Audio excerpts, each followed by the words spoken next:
मित्रांनो नीट ऐका, लोकसभेला 48 जागांपैकी 31 जागा आमच्या पडल्या. किती पडल्या? 31 जागा पडल्या. इथली पण आमची जागा गेली. 17 आमच्या महायुतीचे उमेदवार. आम्ही गप्प बसतो. आम्ही म्हटलं नाही की आमच्या मताची चोरी झाली.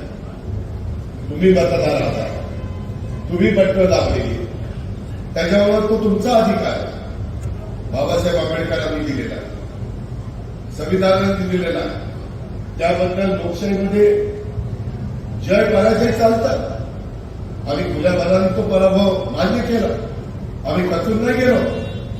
आम्ही पुन्हा 6 महिन्यांनी तुमच्या पुढे येत असताना आमच्या लाडक्या बहिणींच्या करता काही योजना आल्या, माझ्या दिव्यांगांच्या करता 1,500 रुपये आम्ही महिना द्यायचो, ते आता 2,500 रुपये केले.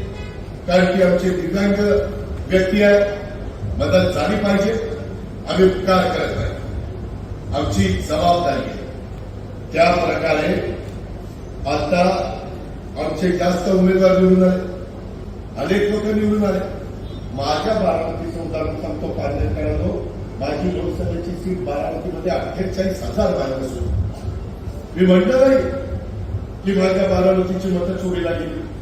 लोकांनी तिथं माझं नाही ऐकलं, मी मान्य केलं. पण नावनीत झालो नाही, तसलो नाही, पुन्हा दारात गेलो. म्हणलं आमदारकीला तुमचा कायापालट करायचा असेल तर एकच नाव आहे आणि शब्दाचा पक्का इतके म्हणजे अजित पवार. त्यांनी मला माझा 48 मायनस भरून काढलं आणि 1 लाखाच्या पेक्षा जास्त मतं दिली. मग मी म्हणायचं ही मतं चोरली का? ते आला ते शाही म्हणतात मतं चोरली. अरे खुल्या मनाने मान्य करा ना. लोकसभेला महाराष्ट्राने तुम्हाला पाठिंबा दिला, विधानसभेला महाराष्ट्राने आमच्या महायुतीला पाठिंबा दिला. परंतु एखादी गोष्ट खोटी सांगायची, रेटून सांगायची, बदनामी करायची, त्याही वेळेस आमचं असंच केलं.